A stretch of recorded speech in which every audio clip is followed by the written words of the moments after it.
Pak Asep, ini kan kita dalam rangka menggali sumber daya masyarakat lah, sumber daya daerah lah. Ini untuk dijadikan wisata, ini apa yang harus kita lakukan nih Pak Asep? Atau apa dasar yang harus bisa diberi?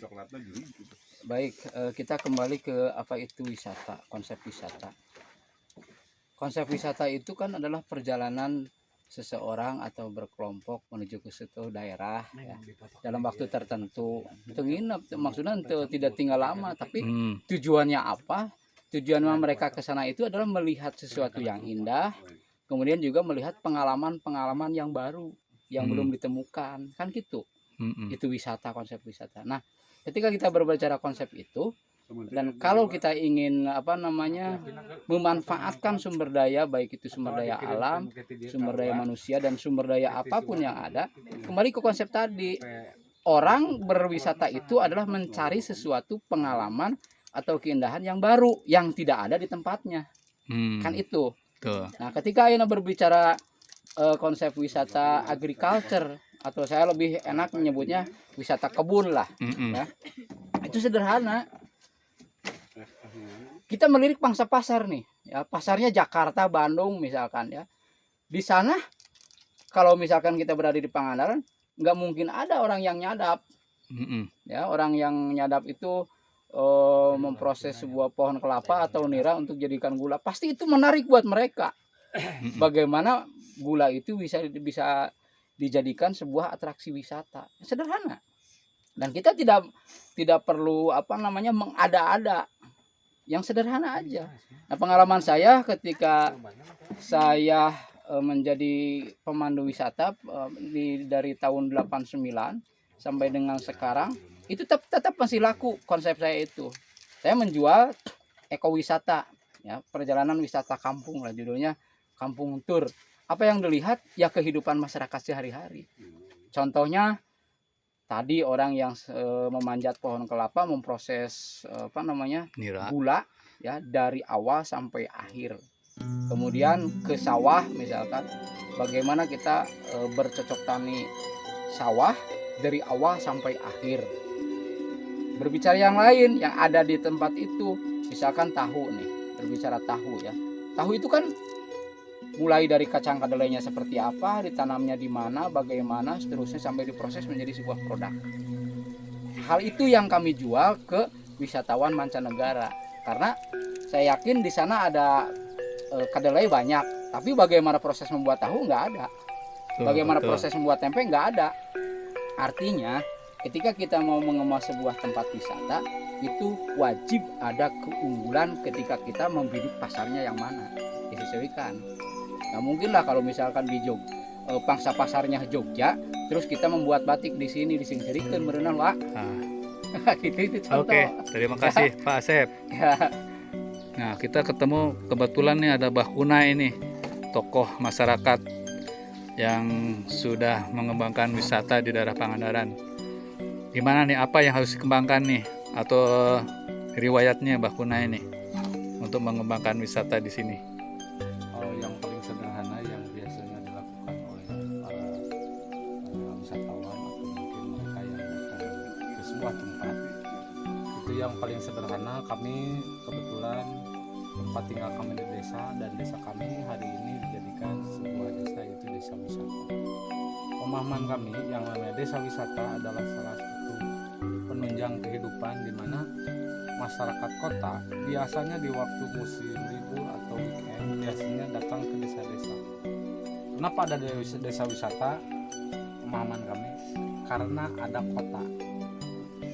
Mereka akan sangat merasa bahagia dikala mereka datang dari kota yang dengan hiruk pikuknya seperti itu, datang ke desa, Suasana yang berbeda. Suasana yang berbeda diantaranya itu, kemudian hiruk pikuk desa seperti melihat pemandangan yang masih orsinil masyarakat. Mungkin di desa itu biasanya melakukan sebuah kegiatan rutin yang biasanya bercocok tanam bertani.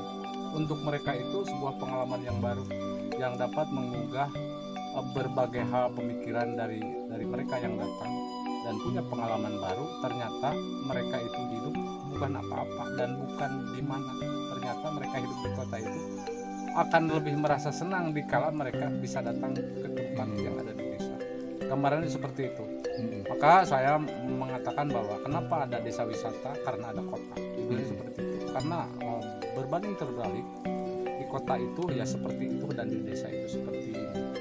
Terus di satu sisi Di satu sisi mengembangkan atau mengajak orang-orang desa untuk sadar menyiapkan wisata, bagaimana nih? gambarannya seperti ini. Kami kembali lagi ke arahan pemerintah. Tujuan penyelenggaraan pemerintahan adalah untuk mensejahterakan rakyat. Itu judul yang paling utama. Masyarakat desa itu, mereka itu bergerak untuk melakukan kegiatannya untuk mengisi kebutuhan hidupnya. Nah, Masyarakat desa itu bekerja itu untuk mengisi kebutuhan hidupnya. Mereka biasanya yang biasa melakukan aktivitas kegiatan sehari, bercocok tanam, bertani atau berdagang, mungkin sebagian ada yang buruh. Itu semua memang harus kita kondisikan. Karena apa?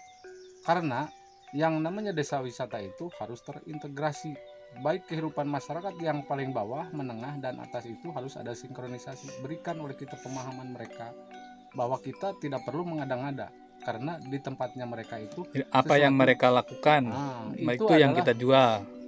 Di antaranya seperti itu. Itu adalah gambaran yang paling sederhana. Kita di desa itu tidak harus mengada-ngada. Kita jual apa yang memang bisa biasa sehari-hari kita lakukan. Gambarannya mereka itu akan sangat bahagia dikala ada orang yang datang menanyakan, menghargai dan lain sebagainya, yang ternyata masyarakat desa itu adalah penyokong kehidupan mereka yang di kota. Jadi mereka tidak perlu menanyakan A, B, C dan lain sebagainya. Mereka bakal menjelaskan dengan prakteknya mereka di lapangan. Contoh, sekarang ada yang membuat gula, ada yang menanam kopi, sekarang petani durian sudah mulai dihargai. Nah, itu adalah sebuah gambaran di mana para petani itu sudah mulai tahu jika ada pengunjung yang datang, orang kota biasanya, mereka itu sangat apresiasi karena tempat mereka bakal didatangi, mereka akan mendapatkan uang secara langsung dan bekerja pun semangat itu karena ada prospeknya ya. Tapi tolong catat, kami sebagai penggerak pariwisata yang ada di daerah, kami tidak mengatakan bahwa wisata itu segala-galanya.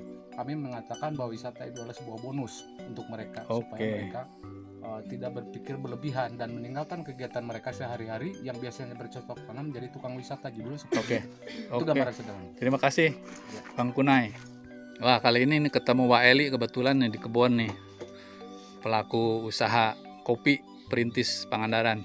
Gimana Wak nih, kalau punya lahan supaya bisa produktif misalkan untuk kopi nih Wak, apa yang pertama-tama dilakukan Wak? Yang pertama dilakukan itu mengenal dulu